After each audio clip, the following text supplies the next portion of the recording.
Traveler, Paimon. I suppose your story is ready. Yep. How about you? Do you need some more time? No need.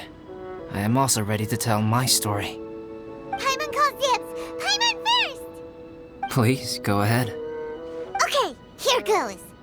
Once upon a time, there was an evil researcher who went into the mountains and did a crazy experiment on whopper flowers to transform their appearance. After a lot of pain and suffering, the whopper flowers finally took on a human form. Then they stood by the side of the mountain to wait for unsuspecting bypassers. To whoever spoke to them, they would ask some questions such as, "Who am I? Who are you?"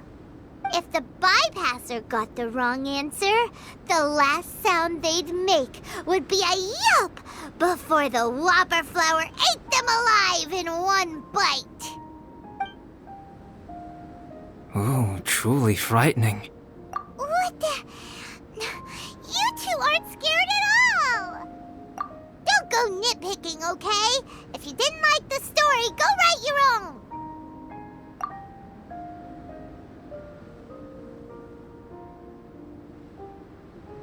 In other words, the whopper flowers would ambush and then completely replace their victims. And then what? Go back to where the person lives? Enter their home? Eat their whole family? Paimon made up this story, but now Paimon's the one who's scared by it. It's a good story. Oh, may I write it down? I may bring it up in future conversations. What for? Just to scare people with? Yes. You've got a real mean streak, Albedo. Mine is a little longer than yours. It starts with an alchemist. A great alchemist once created Subject 1. Subject 1 was her proudest achievement, and successfully blended into human society. No one ever would have thought that this friend of theirs was in fact a synthetic human. However, unbeknownst to Subject 1, the alchemist had tried the same experiment many times before he had come into being. Some of the rejects from failed experiments had been discarded, but had not died. Subject 2 was one such failed experiment. He was swallowed by a great dragon that came to rest upon a snow-swept mountain. Many years later, he was resurrected by the dragon's mysterious power. He saw all kinds of people on the mountain, including Subject 1, who had somehow miraculously blended in among them. Never in Subject 2's wildest imagination had he thought it possible for experimental life forms such as they to deceive everyone so successfully. He saw the way humans accepted Subject 1 as a friend, witnessed their affection as they addressed him by name. This was what Subject 2 wanted. Now, all that Subject 2 desired was to replace Subject 1 and take the joy of his existence for himself. This is giving Paimon the chills. So scary. Subject 2 began to unfold his plan. He stole Subject 1's books and notes and studied all that Subject 1 had learned from the alchemist. Subject 2 was highly intelligent, and he learned quickly. He changed his face into an exact replica of Subject 1's face. Then, he found a plant with mimicry capabilities and transformed it using dragon blood and alchemy. And so, not only did Subject 2 transform his own appearance to perfectly match that of Subject 1, he also created a third entity, Subject 3. What? There's 3 of them now? But Subject 2 wanted to become a perfected human. So, he erased a mark on both his and Subject 3's necks. For these marks were symbols of imperfection. In my view, it was probably a subconscious act, an instinct. He so desperately craved to become a perfect human being that he forgot something. Human beings are defined by their flaws. Subject 2's plan was meticulously crafted. Subject 3 would draw Subject 1's attention. After Subject 1 disposed of Subject 3, he would assume the threat had now disappeared and would let his guard down. The next moment that Subject 1 was alone, Subject 2 would make his move. He would eliminate Subject 1 and become the only one remaining. He would secretly replace the Subject 1 of everyone's memories and inherit his identity, residence, clothing, sword, name, and friends. People would have no idea that the individual they knew had become somebody else from one day to the next. This is way too scary. Paimon's never gonna be able to trust anyone again. But just before Subject 2 could carry out his plan, a unique stranger entered the mix. Subject 2 tried to make contact with this person, but found that they could somehow sense he was different from Subject 1. What's wrong? Are you scared? What happened then? What happened to the stranger? He became a new stage in Subject 2's plan. One more person that Subject 2 had to dispose of. It's as if there were 3 identical roses in a garden. Only one of the 3 was a fine specimen, while the other 2 were defective specimens that bore poisonous thorns. In all the world, only the gardener who tended to them could tell which was the good specimen. People do not like poisonous plants. Only a perfect rose can fetch a high price. If the inferior specimens wanted to conceal the fact of their worthlessness, they would have to take the gardener out of the picture, using their poisonous thorns. This is exactly what Subject 2 was thinking.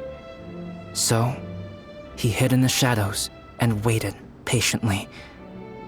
Maybe soon, he would get his chance to become truly human.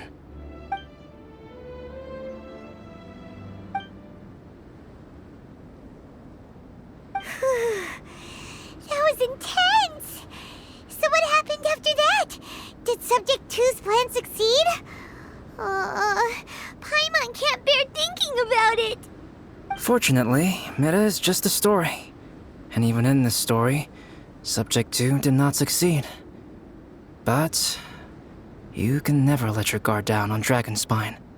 Monsters mutated with Durin's power and blood are also creatures of Rhine-Daughter, just like me. You must beware of all such creatures.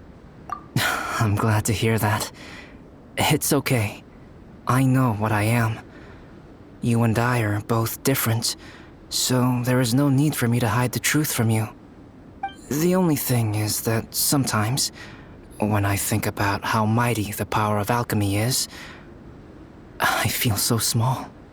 As beings who set foot in this world, how arrogant are we in desiring to control our destiny and in desiring to create?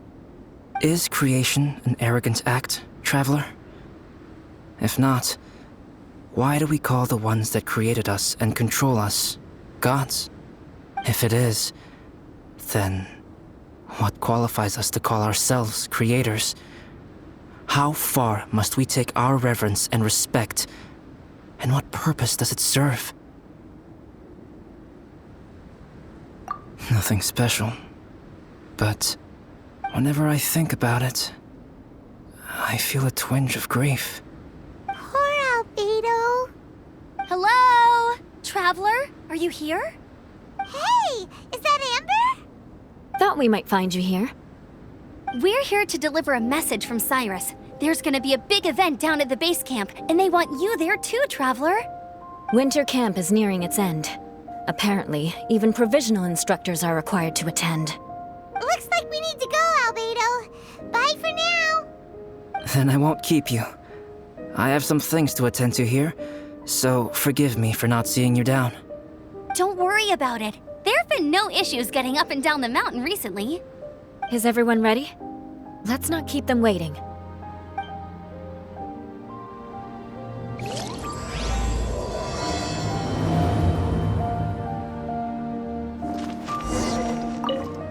Go ahead.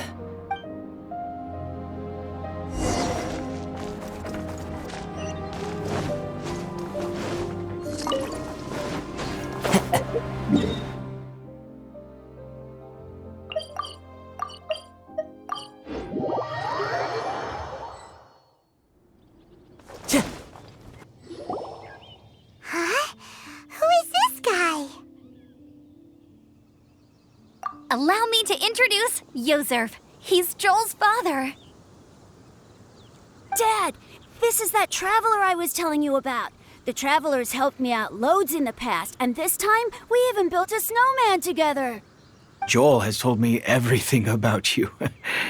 I can't thank you enough.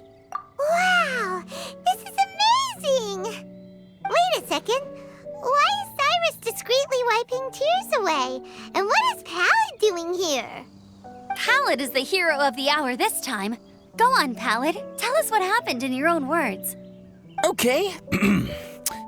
The weather was fine on that fateful day, and I had a feeling that Lady Luck was smiling down on me. So I trusted my gut and set off to explore somewhere new, somewhere dangerous. Because where there is great danger, there is also great treasure.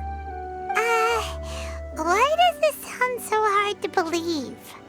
But I had only been away from the group for a short while when I fell down a slope and just started rolling.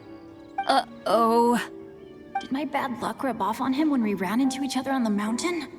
The place I fell to was somewhere I didn't recognize, and I'd sustained a few injuries. I remember thinking to myself, this is the worst luck I've ever had in my whole life. Then I met Yozerv. He'd heard the sound of me falling and came out to see what was going on. Huh? Wow, so it was completely by chance then. I thought he must have been someone from the Adventurers Guild here for the event, but after a few words of conversation, it was clear that he was having memory problems. He didn't even know his own name. The temperature was freezing, and there was no time to deal with all that there and then, so I convinced him to come back to the camp with me and figure everything else out after we got there.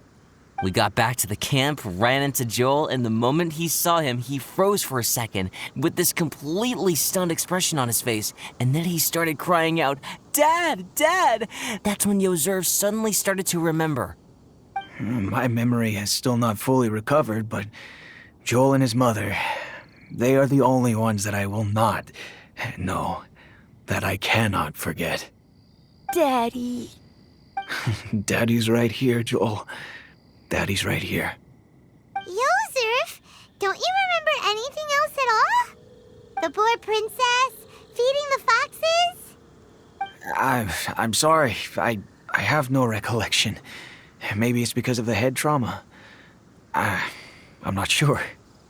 I woke up and found myself covered in blood. My things were gone, and there was nothing to indicate who I was or how I got there. I crawled into a cave and settled in for a slow recovery.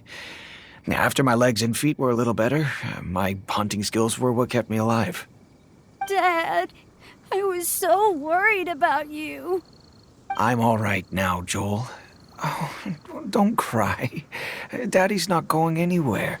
I'm here to stay. Oh, this is good. This is good. You know what, though? I definitely think my luck got worse after running into Benin on that mountain. I knew it. I just... No. I just meant if it weren't for you, there's no way I ever would have run into Yozerv on a mountain this huge. Besides, we got back safely, didn't we? So don't blame yourself. Maybe sometimes miracles can only happen when you get just unlucky enough. Pallid. When did you become such a smooth talker, huh? Huh? Am I? I was just telling the truth. Oh, yeah. I want to say thank you to the Traveler, Uncle Cyrus, Auntie Eula, and Auntie Amber. Thanks, everyone. You all helped look after me, and I will always remember it. But I guess I can't take the snowman with me, or it'll melt once it leaves Dragonspine. It's such a shame. Oh, I can help with that. One moment. Huh? Here, take this. It's powdered rime. Just add it to your snowman, and it will never melt. Wow! Really? Oh, this is awesome! You're the best, Auntie Eula! Dad, I have an unmeltable snowman now! How cool is that? How can I ever repay you all? Thank you all. Thank you from the bottom of my heart. Dad, I want to go move the snowman. Can we do it now, please? Okay. I'll be leaving with Joel now. I'm sure I'll see you all another day. Very well, very well. It's time for Pallet and I to have another discussion concerning his breaches of adventurer discipline. Huh? But Cyrus, I think I kind of made up for my mistakes this time, you know? See you guys! Oh, I made this for you and Amber. Think of it as a winter souvenir. Aw, are you sure? This must be really important to you. Come on now, just take it. No need to make such a fuss. Wow! Now our snowman won't melt either! Great! You're welcome. Just keep it, that's all I ask. Amber and I have some business to attend to now. See you later. See you! Everyone's gone. Seems like they've all got their own stuff to do now. Oh! You know what? We've been on Dragonspine all this time, and somehow Paimon still forgot to ask Albedo about how to make a fruit juicifier machine that could keep the juice fresh. Maybe we should try Timaeus again. He does seem pretty eager to please after all.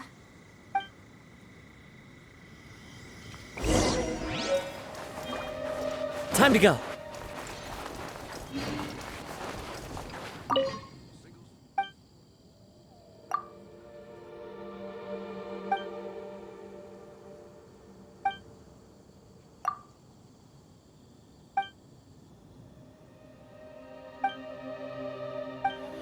Does it help you remember?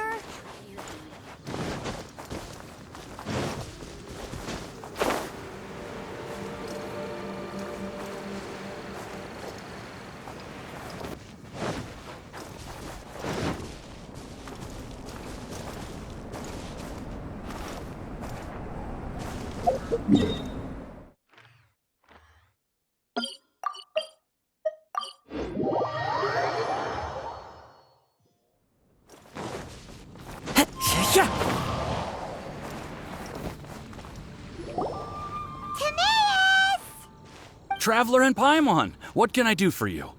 Wait a minute. You've got that mischievous look on your face. Oh, you're not still thinking about that ridiculous juicer thing, are you? Timaeus, will you help us? Well, if the Traveler isn't really interested, then, yeah, maybe I'll give this one a pass. It's just the weirdest request ever. No, but Paimon's Sunsettias are gonna go to waste without it. And the time it would take me to research something like that, I could probably pick those Sunsettias again 10 times over. New research project, Timaeus? We meet again. Oh, Albedo, thank goodness. So the situation is, Paimon wants a machine that can turn fruit into juice and keep the juice fresh. I mean, surely it's... Majorly important, that's what it is. If you can manage to invent this, we'll never have to worry about fruit going bad ever again. That's impossible.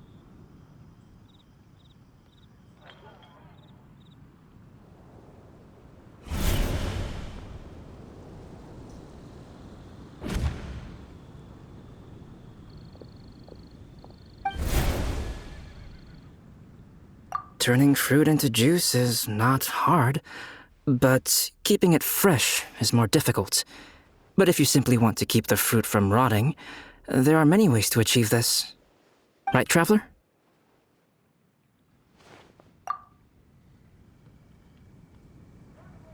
What about his neck?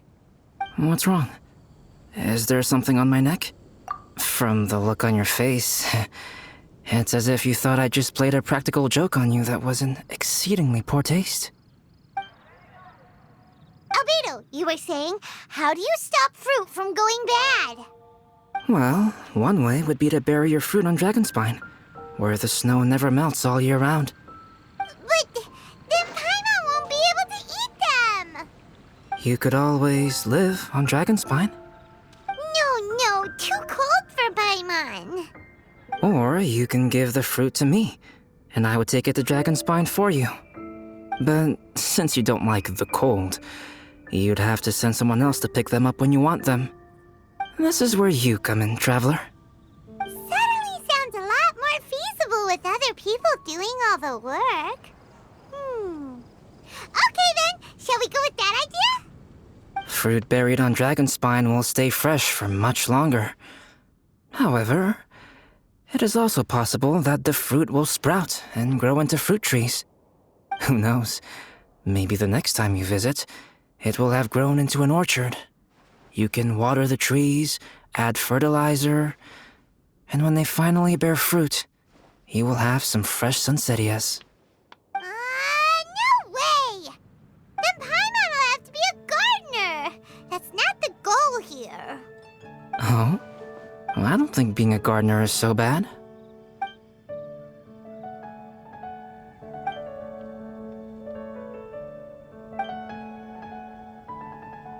Albedo! Stop trying to get your hands on Paimon's super sweet Sunsettias!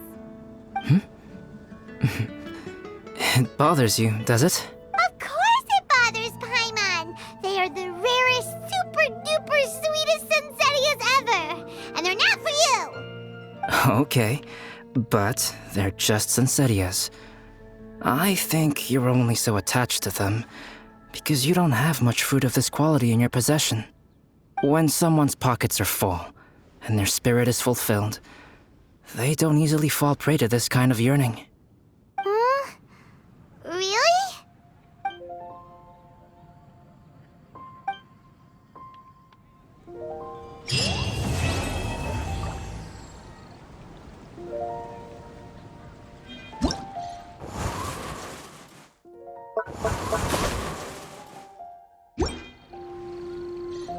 Dragonspine is too cold for ordinary fruit trees to survive. But if one day Dragonspine did become home to gardens and orchards, there would be more reasons for people to visit. Perhaps a little life is the key to attracting people. Life may exist in all kinds of unfathomable forms, and in all manner of unthinkable environments. Mysterious, yet tenacious. Perhaps this is what makes life so special.